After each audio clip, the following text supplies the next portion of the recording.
샬롬 반갑습니다. 사랑하는 성도님들, 월요일 해피밀 시작하도록 하겠습니다. 오늘 우리가 읽을 말씀은 사도행전 19장 21절부터 22절까지 말씀입니다. 우리 영상과 함께 말씀 읽도록 하겠습니다.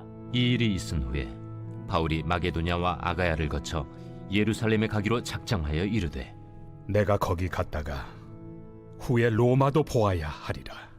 자기를 돕는 사람 중에서 디모데와 에라스도 두 사람을 마게도냐로 보내고 자기는 아시아에 얼마 동안 더 있으니라. 바울은 약 2년 반 동안 사람들에게 말씀을 전하며 제자로 세웠고 또 에베소라는 도시를 복음의 한 거점으로 만드는 일에 성공하였습니다. 그의 사역을 통해서 정말로 많은 사람들이 주께로 돌아오게 되었습니다. 하지만 바울은 거기서 만족하지 않고 마게도냐와 아가야를 거쳐서 예루살렘 그리고 로마까지 이르겠다라는 계획을 선포합니다. 근데 이때 재미있는 것이 무엇이냐면은 이 바울이 말하고 있는 도시의 어떤 방향의 순서들입니다. 이것은 어떤 한 공통된 방향으로 가는 게 아니라 막 뒤죽박죽 섞여 있는 것을 보게 되거든요.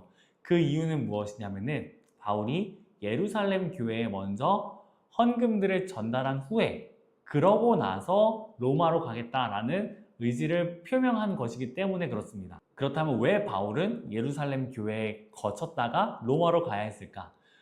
먼저 예루살렘 교회에 가려고 했던 이유는 그 교회 가운데 커다란 경제적 문제가 찾아왔기 때문입니다.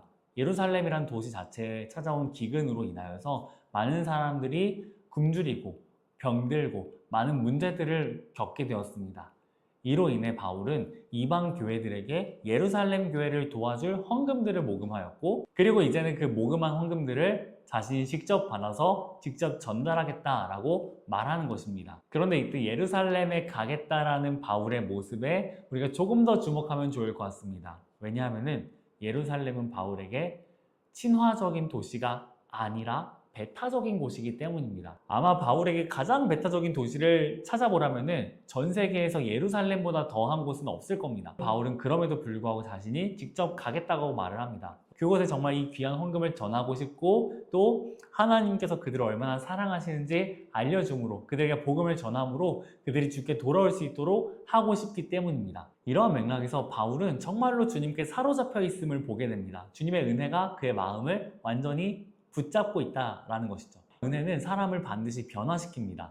주님을 위해 헌신하게 하고 주님 앞에 겸손하게 하고 정말 주님을 위해서 내 모든 것들을 다 바치도록 점점점 사람을 바꿔갑니다. 나아가 이런 사람들을 통해서 하나님은 열매들을 맺어가십니다. 마치 예수 그리스도께서 우리 가운데 그렇게 하신 것처럼 말입니다. 주님께서는 정말로 그러셨습니다. 그분께서도 바울과 같이 아버지 앞에서 낮아지셨고 겸손하셨고 또 우리를 위해서 그분은 헌신하셨으며 심지어 자신에게 고난의 십자가를 지울 그 예루살렘에 들어가는 일조차도 주님을 망설이지 않고 행하십니다.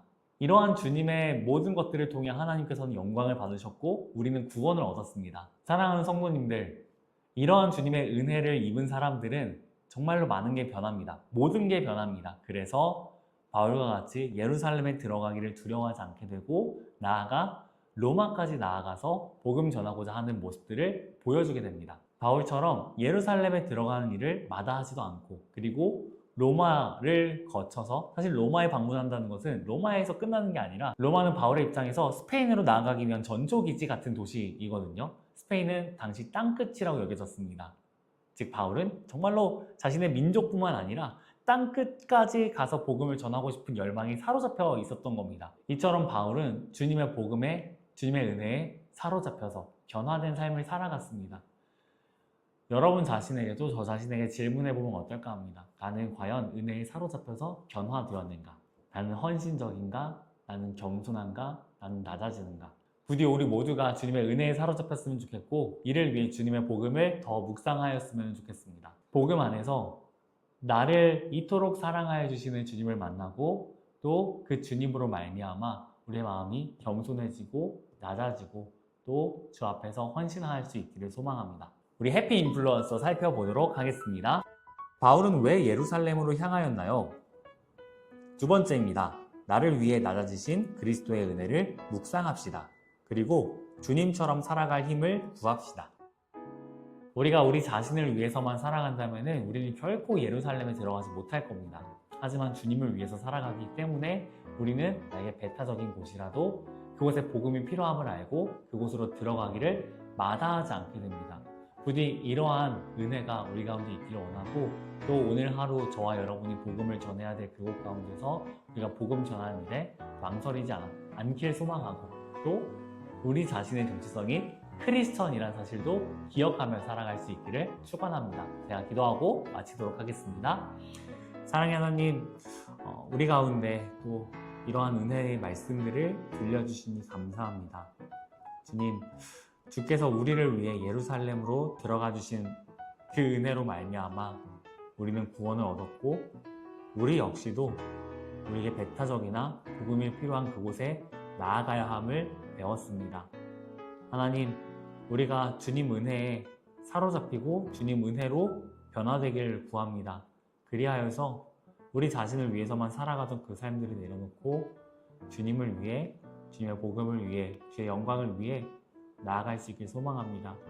하나님, 우리 삶의 그 한 자락 한 자락, 또 구석구석마다 이러한 일들이 필요한 모든 그 가운데에서 힘을 주시고 용기를 주시고 또 지혜를 더하여 주시옵소서. 그래서 우리가 모든 삶의 영역에서 하나님 드러내며 복음 전하며 살아갈 수 있도록 주님 우리에게 은혜 베풀어 주시옵소서. 예수님의 이름으로 기도합니다. 아멘.